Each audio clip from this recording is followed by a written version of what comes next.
So we are about to enter 2025, and if we have a look back at 2024 in terms of कौन से important judgments रही, matters रहे in the front of judiciary.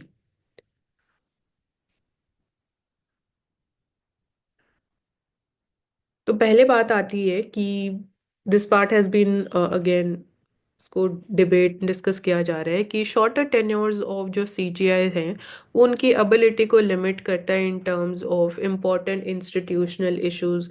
अगर हम देखते हैं कि जो हमारे लास्ट सीजीआई थे उनका लॉन्गर टेन्योर था तो वो कुछ फाउंडेशनल चेंजेस कर पाए इन टर्म्स ऑफ जैसे कि overhauling of the digital infrastructure, virtual courts, E courts जिनको हम बोलते हैं, they have been established across several high courts, which is important in terms of greater public scrutiny of the judges and also the conduct in the coming years. Transparency और increase करता है जब आप live court hearings को सुनते हो।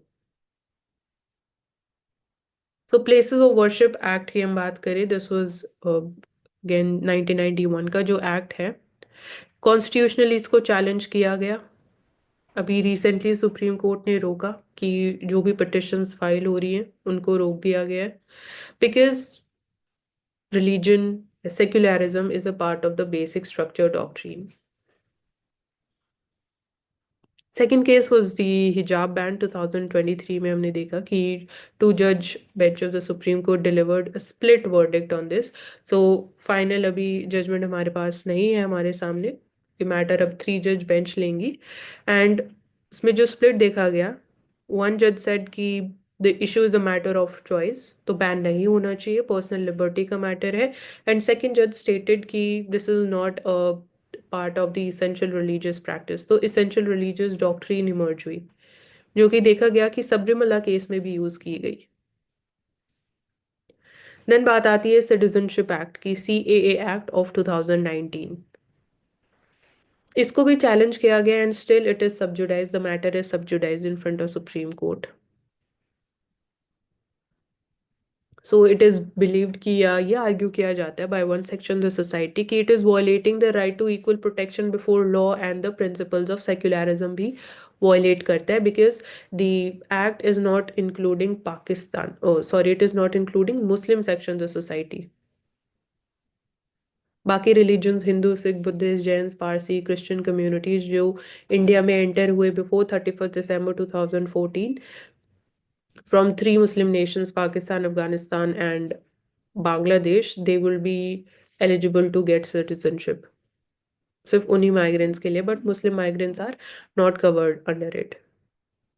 Marital rape की बात आती है तो अभी हमने देखा कि three new criminal laws implement किए जाएंगे जिसमें वन ऑफ देम इज भारतीय न्याय संहिता।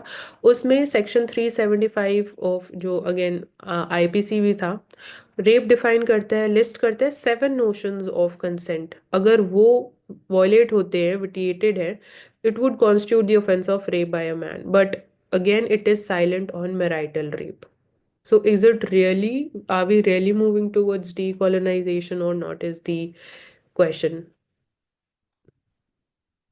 रिव्यू ऑफ ईडी पावर्स एक इशू रहा in front of supreme Court जहाँ पे इट वाज क्वेश्चन की इन्फोर्समेंट डायरेक्टरेट की जो वास्ट पावर्स है टू अरेस्ट, और कब हम मानेंगे कि arrest is legally necessitated, on what basis, on what grounds.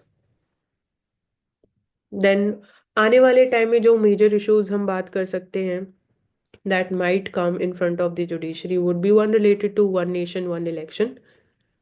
Second is sub classification of the schedule caste, quota जो बात की जाती है, and UCC, Uniform Civil Code.